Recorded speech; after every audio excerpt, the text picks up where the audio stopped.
नमस्कार, मैं हूं आपका दोस्त अतुल सिंघल। स्वागत है आपका हमारे खास कार्यक्रम नमो इम्पैक्ट में। दोस्तों, एक महत्वपूर्ण घटना हुई है। बिहार के अंदर जातिगत जनगणना के आंकड़े आए हैं और जातियों के आधार पर जो बिहार सरकार ने आंकड़े रिलीज़ करे हैं, जो जारी किए हैं, वो आंकड़े थोड़ा सा चौंकाने वाले मुझे लग रहे हैं, क्योंकि उन आंकड़ों के हिसाब से अगर देखा जाए तो बताया गया कि मुस्लिम 18% हैं और यादव 14.27% हैं, दुसाध कोई 5.31 हैं, कुर्मी, राजपूत, बनिया, कायस्थ, कुशवाहा, मुसहर तो सबके हैं। तो क्या ये माना जाए कि बिहार के अंदर मुस्लिम बहुल आबादी हो गई है? क्योंकि हिंदुओं का अगर हम बात करें तो हिंदुओं का कोई आंकड़ा इसमें नहीं दिखाया गया। इसका मतलब क्या हिंदू नहीं है बिहार में?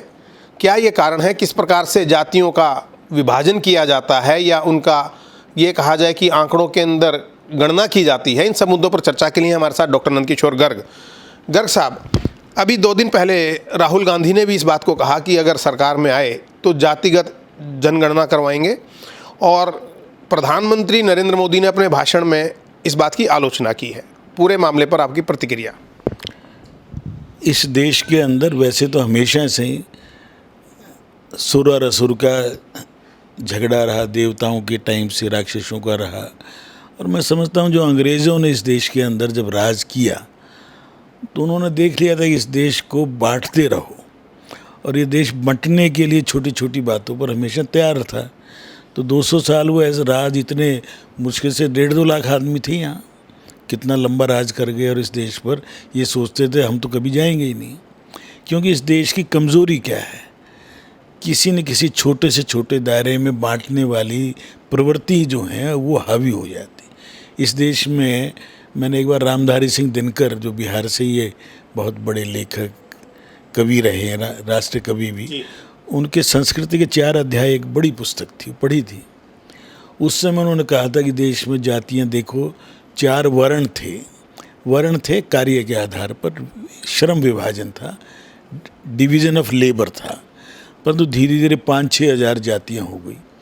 अब फिर जब से ये नई अंग्रेज़ आए, काले अंग्रेज़ इस देश में आज़ादी के बाद, इन्होंने उसको और आगे बढ़ाना शुरू कर दिया।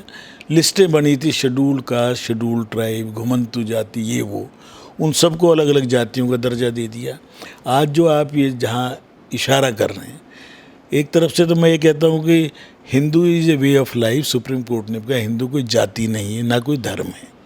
हिंदू पहचान इस देश में रहने वाले आसेतु हिमालय जो भी रहते हैं वो सब हिंदू हैं, और वो कट छुट के इसी से अफ़गानिस्तान अलग हो गया, बांग्लादेश, थाईलैंड। परंतु आज भी जो एक सो कॉल्ड जनगणना हुई जाति के आधारित 1931 में अंग्रेज़ों ने कराई थी जितनी, और उससे आज उसे कंपैरिजन भी दे दिया है अखबार वाले ने कि 31 में जो जातियाँ थी परसेंटेज, उसमें आज कितनी घटोतरी बढ़ोतरी हुई। ये क्यों करने की ज़रूरत है? इस देश के अंदर आरक्षण मांगने की प्रवृत्ति बढ़ाना, इस देश को विभाजित करना, और हिंदू शब्द 100% का जो था उसको पहले तो 82 पे ला दिया, जबान पे चढ़ गया, हमारे भी पत्रकारों के भी सब 81-82। 17% कुछ है मुसलमान, वो बढ़ा के बताने का एक तरीका है। जितने मार्क्सिस्ट हैं, देश को तोड़ने वाले हैं, वो पहले से ही बढ़ा के, मार्जिन है ना, लेके चलना। जैसे 1931 में 14% था बिहार, आज वो 17 पॉइंट समथिंग आ गया, और यादव 14 बता दिया। जबकि विद इन यादव भी जिस प्रकार कुर्मी और कोली अलग अलग बता दिए, ऐसे ही हैं। ब्राह्मण, भूमिहार और राजपूत तीनों उच्च मानते हैं, तो भूमिहार इन बिटवीन है ब्राह्मण और राजपूत के। बनिया शब्द लिख के और कायस्थ को अलग करके, कायस्थ आधे रह गए पहले से, क्योंकि कायस्थ और बनिया तो एक ही चीज़ है। मैं ये कह रहा हूँ, जिनको बांटना है ना, तो फिर बनिया को भी ओबीसी में भी दिखा देंगे, उच्च में भी दिखा देंगे। किस ढंग से बांटते बांटते 100 से ज़्यादा जातियाँ बता दी जिनका, मतलब ये माना जाए डॉक्टर साहब कि हिंदुओं को बांटने की साजिश है और मुसलमानों को एकजुट किया जा रहा है। बिल्कुल आप ठीक पहुँचे। और मैं कह रहा हूँ मुसलमानों में भी उतनी ही जातियाँ हैं। आखिर वो कहाँ से आए? सब यहीं से तो बने। एक बाहर से आए हुए तो अपने आप को जो उच्च श्रेणी का पठान खान लिखते हैं, बाकी तो सैयद हैं तो ब्राह्मणों से हैं, अंसारी हैं तो जुल्हाई हैं, वो सब यहीं की जातियाँ। कौन नहीं बने? जितना मर्द था जिस जाति का आदमी उतना मुसलमान कम बना। सबसे ज़्यादा मर्द राजपूत थे, वो कुछ नहीं बने तो उनसे मेला उठवाना शुरू कर दिया। जो थोड़े कमज़ोर निकले, जिन्होंने कन्वर्शन से तो बच गए परंतु अपने आप को अछूत कहला गए। मेरा ये मानना है कि आज लोहिया जी के फॉलोअर जो बनते हैं, जो अखिलेश यादव हों या निखिल ये निशी हों, सब लोहिया जी के चेले हैं। लोहिया जी क्या कहते हैं, जाति विहीन समाज की रचना होनी चाहिए। मैं भी मानता हूँ, गांधी जी भी मानते हैं और संघ तो इसको पूरी तरह मानता है। और आप ये भी मानते हैं कि जैसे आपने कहा श्रम के आधार पर जातियां बनी थी या मतलब व्यवस्था की गई थी, तो लोहिया जो लोहे का काम करने वाले वो लोहिया अदरवाइज लोहिया वो थे, इसी तरह से कसेरे जो बर्तनों का काम करते थे, बनिए थे। पर कुम्हार, और उसमें मैं कोई फ़र्क नहीं मानता, कुम्हार है या लोहार है या तरखान है या स्वर्णकार है, ये स्वर्णकार, वो सब हाथ से काम करके कारीगरी है। तो उनको एक विश्वकर्मा के उसमें मोदी जी धीरे धीरे उस श्रेणी में लाए हैं। सबके लिए नए हथियार औजार खरीदने के लिए लोन शुरू कर दिया 17 सितंबर से ही। परंतु ये बांटने की प्रवृत्ति किन की है? जो इस देश को तोड़ना चाहते हैं, और जोड़ने की प्रवृत्ति उनके जो इस देश को एक मानते हैं। ये झगड़ा है, रहेगा और बढ़ेगा भी। परंतु अंत में मेरा ये मानना है कि ये लड़ाई 1-1.5 साल में जब गरीबी हट जाएगी, सबको समान चीज़ें मिलेंगी, सबको मकान मिल गया ना 4 करोड़ को, सबको बिजली मिल गई, सबको पानी मिल रहा है, घर घर पहुंच रहा है, सबको गैस मिल गई, जो प्रिविलेज होते थे, तो सबको आज एक स्थिति जब सबको मिल जाएंगी और 5-7 साल में, तो बांटेंगे किस बात का? वही एक जो पीढ़ी जो है, जो पढ़ लिख के कॉलेजों में पढ़ रही है, वो इन चीज़ों को कहाँ मान रही? अभी जो श्रीमान तेजस्वी यादव ने किससे शादी की है? जो क्रिश्चियन लेडी है, बिहार की भी नहीं है। अखिलेश ने किससे शादी की? उत्तराखंड की है। भाई ने भी किससे शादी की? उत्तराखंड की है। अरे तुम यादव करके वोट मांगते हो, हम 14% है।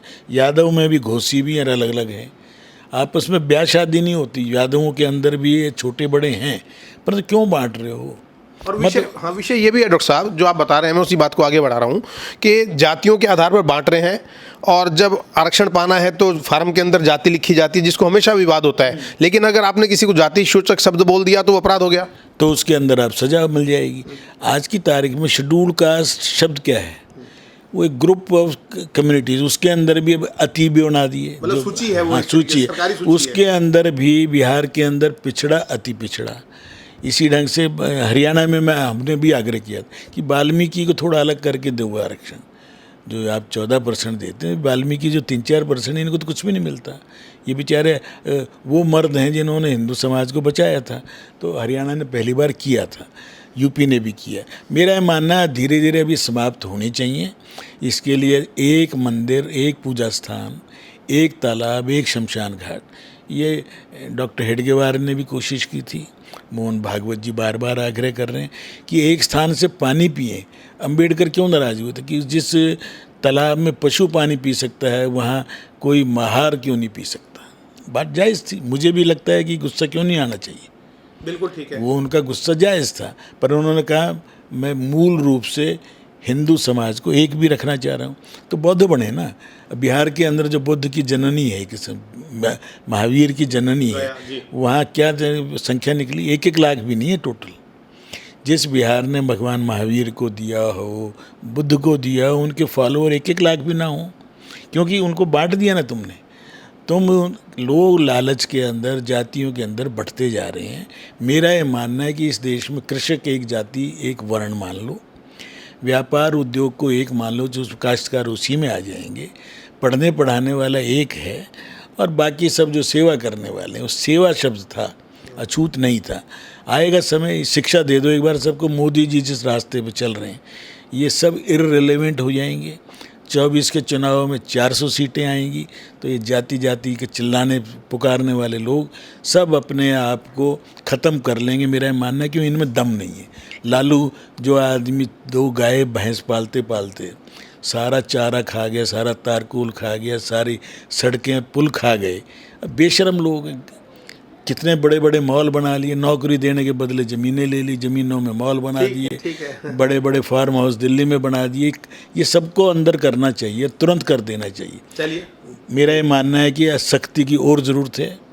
करप्शन को और इन भ्रष्ट लोगों को, जातिवादी लोगों को एकदम कानून कड़े से कड़े बना के तुरंत सज़ा देनी चाहिए, ताकि इस देश में ये जो कोढ़ है, जो कैंसर है, इससे मुक्त होकर भारत को फिर से सर्वश्रेष्ठ राष्ट्र का दर्जा देना है। बिल्कुल ठीक है, हम भी यही चाहते हैं कि ऐसा ही हो।